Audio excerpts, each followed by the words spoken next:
ये न्यायपालिका है या चायपालिका है? एकदम यही सवाल आपके दिमाग में गूंजने वाला है यदि आपने कान और ध्यान लगाकर ये पूरा वीडियो देख लिया। जी हाँ, कुछ ताज़ा ऐसे घटनाक्रम भारत की न्यायपालिका के भीतर हुए हैं, हाई कोर्ट से लेकर सुप्रीम कोर्ट तक, जिन्हें देखने सुनने के बाद सवाल ये पैदा होता है कि हमारे पुरखों ने तो भारतीय लोकतंत्र को न्यायपालिका की व्यवस्था दिया था, मगर क्या अमृत काल में नॉन बायोलॉजिकल लोगों के अमृत प्रभाव से न्यायपालिका अब चायपालिका हो गई है, जहां किसानों पर सरेआम गाड़ी चढ़ा के हत्या करने के आरोपी को, जिसका वीडियो पूरी दुनिया ने देखा, उसको दिवाली मनाने के लिए, त्योहार मनाने के लिए छूट मिल जाती है, और हत्या और बलात्कार के दोषी को जन्मदिन मनाने, गाना गाने के लिए छूट मिल जाती है।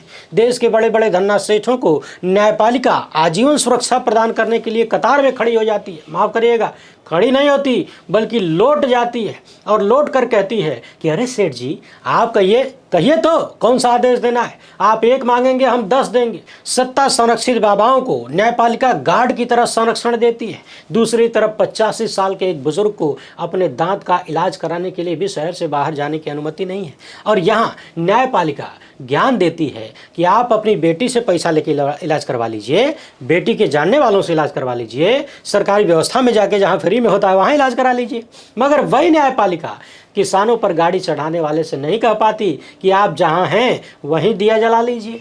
प्रधानमंत्री की आलोचना करने पर मुकदमे होते हैं, सवाल करने पर मुकदमे होते हैं, और विपक्ष के नेता के खिलाफ षड्यंत्रकारी तस्वीरें जारी करने पर भी आरोपी को पूरी तरह से राहत मिलती है। ये सब केवल अमृतकाल में ही संभव है। उत्सव चल रहा है ना, जेल में बंद 80 वर्षीय बुजुर्ग को स्ट्रॉ यानी पाइप नहीं दी जा सकती। सिर्फ आरोपों के आधार पर मुस्लिम नौजवानों को 5-5 साल तक जेलों में सड़ाया जा सकता है।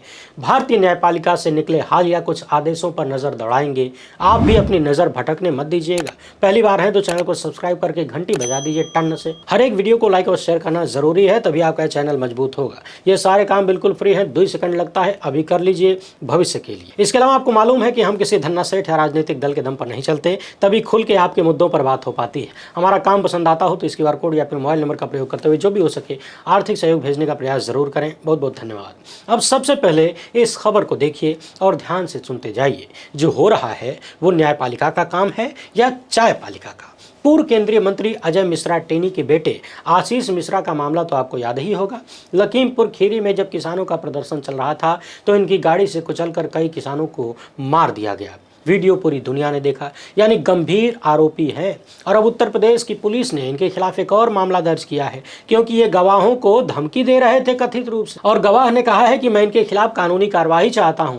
याद रखिएगा, जहां भी गवाहों को मैनिपुलेट करने का मामला होता है, आशंका होती है, वहां अदालतें जमानत नहीं देती हैं। मगर यहाँ पूर्व केंद्रीय मंत्री के बेटे को जमानत भी मिली, और आरोप लग रहा है कि इन्होंने गवाहों को धमकाया, डराया, गवाही से रोकने का दबाव बनाया, और अब इस बात की पुष्टि पुलिस ने खुद किया है। अब आरोपों की जांच के लिए सुप्रीम कोर्ट ने DSP रैंक के अधिकारी को लगा दिया है। खबरों के अनुसार गवाह को धमकाने वाले मामले में आशीष मिश्रा और उनके पिता अजय मिश्रा टेनी, जो कि मोदी सत्ता में केंद्रीय मंत्री रहे, गुजराती जोड़ी के बहुत करीबी रहे, इन दोनों को आरोपी बनाया गया है। और ध्यान दीजिए, सुप्रीम कोर्ट ने इन्हें दिवाली मनाने के लिए लखीमपुर खीरी जाने की अनुमति दे दी है। इससे पहले आपको याद दिला दें कि मार्च महीने में भी मिश्र जी को रामनवमी का उत्सव मनाने के लिए अदालत से परमिशन मिली थी लखीमपुर खीरी जाने के लिए, और अब एक बार फिर से दिवाली मनाएंगे। एक तरफ सुप्रीम कोर्ट गवाहों को धमकाने के मामले में जांच भी करवा रहा है, और दूसरी तरफ मिश्र जी को बारी बारी से त्योहार मनाने की छूट भी मिलती जा रही है। कल्पना करिए कि जिन परिवारों के किसान मारे गए, वो लोग जब इस तरह की खबरें सुनते होंगे तो उनके दिल पर, उनके कलेजे पर क्या बीतती होगी। अक्टूबर 2021 में लखीमपुर खीरी मामले में 5 लोगों की हत्या का मामला है, केस है। कृषि कानूनों का विरोध कर रहे थे किसान और कुचल के मार दिए गए। आज 4 साल का समय बीत चुका है। सुप्रीम कोर्ट से लेकर उत्तर प्रदेश पुलिस तक सब के सब उत्सव खेल रहे हैं। इतने गंभीर मामले में अगर 4 साल के भीतर भी जांच पूरी नहीं हुई, गवाहों के बयान पूरे नहीं हुए, फैसला नहीं आ पाया, तो किसान परिवारों को न्याय कैसे मिलेगा? और इस व्यवस्था को हम क्या कहें, न्यायपालिका या चायपालिका? अच्छा, एक बात और ध्यान रखिए, इस मामले की सुनवाई कौन कर रहा है पता है? भारत के होने वाले चीफ जस्टिस सूर्यकांत जी और जस्टिस जयमाल्या बागची। जस्टिस सूर्यकांत का नाम जब भी आता है तो मेरे दिमाग में ये तस्वीर दौड़ने लगती है, भाजपाई मुख्यमंत्री के यहाँ जाके हलवा पूड़ी खाने वाली। अब नेताजी के बेटे का मामला आपने देख लिया, सेठ और सेठों के बेटे का मामला देखिए, इसके बाद बाबाओं को याद करेंगे। पिछले महीने भारतीय न्यायपालिका से 2 कहानियां सामने आईं और इनसे पता चलता है कि कैसे मोदी सत्ता बड़े बड़े सेठों को जांच से बचाती है। एक मामले में भारत के सुप्रीम कोर्ट ने अंबानी सेठ के बेटे को खटाखट हमेशा के लिए सुरक्षा प्रदान कर दिया और दूसरे मामले में दूसरे सेठ को यानी उनकी इज्जत बचाने के लिए न्यायपालिका ने अपनी इज्जत को दांव पर लगा दिया। भारत की न्यायपालिका, कार्यपालिका और सेठों के गठजोड़ की एक ऐसी कहानी है जो लोकतंत्र को धक्का नहीं मारती है, सीधे लतिया देती है। एक तरफ वंतारा का केस, दूसरी तरफ अडानी सेठ और उनकी अदालतबाजी वाला मामला, और दोनों के बीच में दम तोड़ रही है भारत की पत्रकारिता। सरकारी संस्थाएं जो अरबपतियों की सेवा में झुकी नहीं बल्कि लुट गई हैं और जनता की आंखों में खुलेआम धूल झोंकी जा रही है। सबसे पहले बात करते हैं वंतारा की, जहां दुनिया भर के जंगलों से लाए गए जानवरों की रहस्यमयी दुनिया को एक चमचमाती रिफाइनरी के बगल में सजाया गया है, जहां आम आदमी पर भी नहीं मार सकता, जा ही नहीं सकता, कोई जानकारी नहीं मिल सकती, और इसे अदालत ने हरिश्चंद्र की सच्चाई वाला ठप्पा लगाकर छोड़ दिया है। जी हाँ, वही वंतारा जिसके उद्घाटन खुद प्रधानमंत्री करते हैं, भारत के सबसे अमीर सेठ के बेटे चलाते हैं, यानी अंबानी परिवार चलाता है। वो परिवार जो पेट्रोलियम से लेकर दूरसंचार और मीडिया में कोने कोने तक घुसा हुआ है। उस परिवार को ये निजी चिड़ियाघर सीधे सीधे सुप्रीम कोर्ट से क्लीन चिट के जरिए मिल जाता है। सिर्फ 3 हफ्ते में जांच कमेटी बनती है, जांच पूरी हो जाती है, रिपोर्ट आ जाती है, वो भी सीलबंद लिफाफे में, और उसी सीलबंद रिपोर्ट के आधार पर सब कुछ सही मान लिया जाता है। एक ऐसी कमेटी जिसमें कोई भी वन्य जीव विशेषज्ञ नहीं था और उसका निष्कर्ष भी देश को नहीं दिखाया जाता है, खाली सेठ को दिया जाता है। और अदालत ने यह भी फरमान दे दिया कि अब भविष्य में इस पर कोई शिकायत या कोई जांच नहीं होगी, यानी कानूनी भाषा में जांच से छूट। दूसरी तरफ मीडिया से कह दिया गया है कि देखो, आलोचना करोगे तो मानहानि झेलना पड़ेगा। सवाल है कि क्या अदालतें कॉर्पोरेट लीगल टीम बन गई हैं? अब अडानी सेठ के मामले को याद करिए। 6 सितंबर को दिल्ली की एक अदालत ने जॉन डो आदेश जारी कर दिया, यानी कि अदालत को पता नहीं कि किसे रोकना है, लेकिन फिर भी रोकने का आदेश दे दिया गया। आप जिसे चाहे रोक दीजिए सेठ जी, यानी सेठ को ही अदालत बना दिया। चाहे सेठ का नाम लिया हो चाहे ना लिया हो, जो भी अपमानजनक लगेगा सेठ जी को, आप सब मिटवा दीजिए सेठ जी। ये एक तरफा आदेश बिना दूसरे पक्ष को यानी पत्रकारों को सुने दे दिया गया और मोदी सरकार के मंत्रालय ने तुरंत 138 यूट्यूब वीडियो और 83 इंस्टाग्राम पोस्ट हटवाने के लिए नोटिस जारी कर दिया। कई यूट्यूबर, स्वतंत्र पत्रकार और मीडिया संस्थान जैसे news laundry, Adani watch, Adani files, ये सब सेंसरशिप के शिकार बनते रहे। कुछ लोगों ने अदालत से राहत हासिल कर लिया, लेकिन बाकियों के ऊपर अभी भी तलवार लटक रही है। यानी सोचिए, देश की व्यवस्था को जांचने की जो अंतिम संस्था है, वहां से ये सब कुछ निकल रहा है। सेठों के लिए अदालतें न्याय का मंदिर नहीं बल्कि किराना की दुकान हो गई है। जाते हैं और जो मर्जी करे लेके आ जाते हैं। अब बदले में क्या भुगतान होता है ये तो हमको नहीं पता, मगर इतना जरूर पता है कि जांच एजेंसियों से रिटायर होने के बाद बड़े बड़े अधिकारियों को सेठों की कंपनियों में बड़ी बड़ी नौकरियां मिल रही हैं। उन अधिकारियों को जो कुर्सी पर रहते हुए विपक्ष के मुख्यमंत्री तक को जेल भेज चुके हैं, और न्यायपालिका से रिटायर होने वालों को सरकारी नौकरियां दे दी जाती है दोबारा। बाकी डिनर पार्टी तो चल ही रही है, जस्टिस सूर्यकांत वाली, याद है कि नहीं? देख लीजिए। और चीफ जस्टिस BR गवई साहब का ऊंट गाड़ी वाला टूर भी चल रहा है। एक पक्ष आता है और मनमाना फैसला लेके निकल जाता है। अडानी की इज्जत बचाने में अपनी ही इज्जत का कबाड़ा करवा लिया न्यायपालिका ने। हर व्यवस्था पर कब्जा हो चुका है, अब कुछ भी बचा हुआ नजर नहीं आता। नेताओं को देख लिया, सेठों को देख लिया, अब बाबाओं को भी देख लीजिए। अरे बहुत मजबूत कड़ी है ये व्यवस्था की। इलाहाबाद हाईकोर्ट ने मेटा को आदेश दिया है कि रामभद्राचार्य के खिलाफ जो भी अपमानजनक सामग्री है उसको हटा दिया जाए। 2 जजों की बेंच ने, जिसमें जस्टिस शेखर सर्राफ और जस्टिस प्रशांत कुमार थे, इन्होंने कह दिया कि URL लिंक उपलब्ध कराइए और 48 घंटों के भीतर वीडियो डिलीट हो जाना चाहिए। दरअसल आरोप यह था कि गोरखपुर के यूट्यूबर और रिपोर्टर शशांक शेखर ने एक अन्य व्यक्ति के साथ मिलकर अगस्त 2025 को अपने यूट्यूब चैनल पर और फेसबुक, इंस्टाग्राम सहित अन्य सोशल मीडिया हैंडल पर रामभद्राचार्य पर खुलासा 16 साल पहले क्या हुआ था इस शीर्षक के साथ कोई सामग्री अपलोड किया और बाबा के लोगों को यह अपमानजनक लगा। अब अदालत ने इसे हटाने का निर्देश दे दिया है, वो भी 48 घंटे के भीतर। अब तक तो शायद हट भी गया होगा, मगर सवाल यह है कि क्या अदालत ने सामग्री की जांच भी की? क्या दूसरे पक्ष के दावों को जांचा गया? सबको पता है कि अमृतकाल में सत्ताधारियों की पोल खोलने, उनके बारे में बात करने का अंजाम क्या हो सकता है, और यह मामला जिस बाबा से संबंधित है उनके संबंध वर्तमान सत्ता से कैसे हैं ये बताने की जरूरत नहीं है। खुद प्रधानमंत्री से कैसे हैं ये भी आपको मालूम है। बाबा की विचारधारा कौन सी है ये भी सबको को पता है ऐसे लोगों पर यदि कोई पत्रकार रिपोर्ट तैयार कर रहा है, कुछ बोल रहा है, तो निश्चित तौर पर वो बहुत ही सावधानी से कर रहा होगा। कम से कम मुझे तो ऐसा लगता है कि करना चाहिए, क्योंकि अंजाम कुछ भी हो सकता है। मुझे याद नहीं कि बाबाओं के मामलों में चर्चा करने पर अब तक कितनी धमकियां मिल चुकी हैं। ऐसी ऐसी बातें लिखकर भेजी जाती हैं और फोन पर हड़काया जाता है कि शरीर के रोम रोम में करंट दौड़ जाता है। समझने वाली बात यह है कि क्या पत्रकार शशांक शेखर को अपने कंटेंट के पक्ष में दावे प्रस्तुत करने और साक्ष्य प्रस्तुत करने का मौका दिया गया?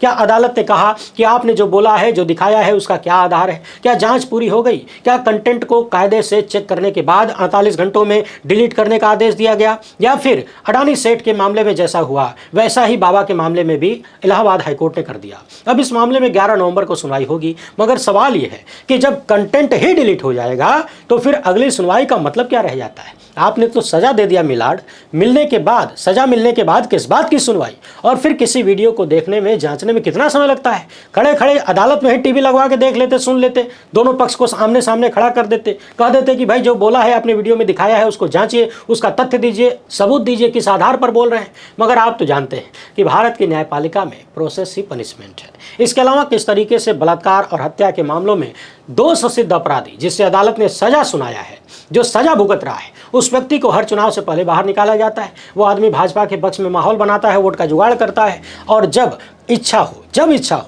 जब कभी भी जन्मदिन मनाना हो, कभी गाना गाना हो, तो कभी भी उसको बाहर निकाल दिया जाता है। आसाराम का खेल भी आपको याद होगा। रामदेव तो प्रधानमंत्री के साथ हेलीकॉप्टर में घूमने वाले बाबा हैं। वो चाहे जितना बड़ा फ्रॉड करके, कथित फ्रॉड करके दवाई बेच लें, झूठ बोल के, टोपी पहना के, बरगला के दवाई बेच लें, कोई सजा नहीं मिलती, डांट फटकार के काम चल जाता है। और राम किशन यादव भी बहुत पहुंचे हुए खिलाड़ी हैं। आज फटकार मिलती है, बंदा कल से फिर वही काम शुरू कर देता है। जाहिर सी बात है, जिसकी गोली का, जिसकी डिबिया का प्रमोशन केंद्रीय मंत्री करते हों, उसको किस बात का डर है? भारत की न्यायपालिका का एक चेहरा तो आपने देख लिया।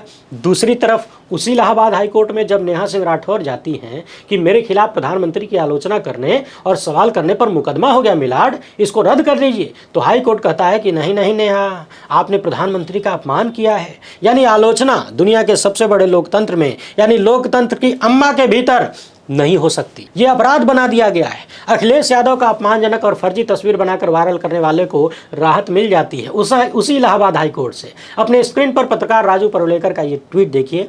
इन्होंने 2 खबरों को शेयर किया है।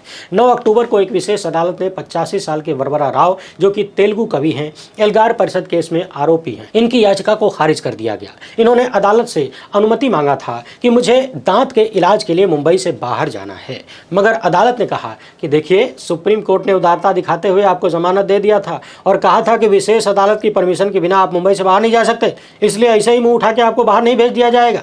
मुंबई से बाहर आप नहीं जाएंगे, कोई संतोषजनक कारण भी आपने नहीं बताया। और ये जो दांत के इलाज की बात आप कर रहे हैं ना, इसको मुंबई में रह के करा लीजिए। अगर आपके पास पैसे की कमी है तो मुंबई में म्यूनिसिपल कॉर्पोरेशन के अस्पताल हैं, कई सारे ट्रस्ट अस्पताल चलाते हैं जहां सब कुछ फ्री में होता है, वहां जाके इलाज करवाइए। अब जरा ध्यान दीजिए, वरवरा राव की बेटी तेलंगाना सरकार में नेत्र रोग विशेषज्ञ हैं, तो अदालत ने कह दिया कि आप अपनी बेटी के संपर्कों का उपयोग करिए ना और मुंबई में ही इलाज करवा लीजिए, मुंबई से बाहर जाने नहीं दिया जाएगा। यानी एक 85 साल के बुजुर्ग को मुंबई से बाहर जाने की अनुमति नहीं है, जिनके बारे में बार बार ये कहा जाता है कि उन्हें सीधे सीधे फंसाया गया है सत्ता की तरफ से। अब ये मामला भी याद करिए, फादर स्टेन स्वामी का। पार्किंसन की बीमारी से पीड़ित थे, हाथ कांपता था, बुजुर्गों में अक्सर ये हो जाता है, आपने देखा होगा। तो इन्होंने जेल में रहते हुए स्ट्रॉ यानी प्लास्टिक वाली पाइप और सिपर मांग लिया था, तो एनआईए ने कह दिया कि हमारे पास ये सब नहीं है। यानी एनआईए के पास पत्र लिखने के लिए सिस्टम है, एक सिपर और स्टॉक खरीदने के लिए सिस्टम नहीं था, और इसके लिए भी अदालत जाना पड़ता है, ये मांगने के लिए भी। यानी इस देश में 80-85 साल के सामाजिक कार्यकर्ताओं, कवियों को दांत का इलाज कराने के लिए शहर से बाहर जाने की अनुमति नहीं मिलेगी, उन्हें स्ट्रॉ नहीं मिलेगा, प्लास्टिक की पाइप नहीं दी जाएगी। लेकिन 2 संदिग्ध अपराधियों को, सजा याफ्ता अपराधियों को जब चाहे जेल से बाहर कर दिया जाएगा, उनको घूमने की छूट मिल जाएगी। जिनके वीडियो उपलब्ध हैं हत्या करने के, उन्हें त्यौहार मनाने की छूट मिल जाएगी।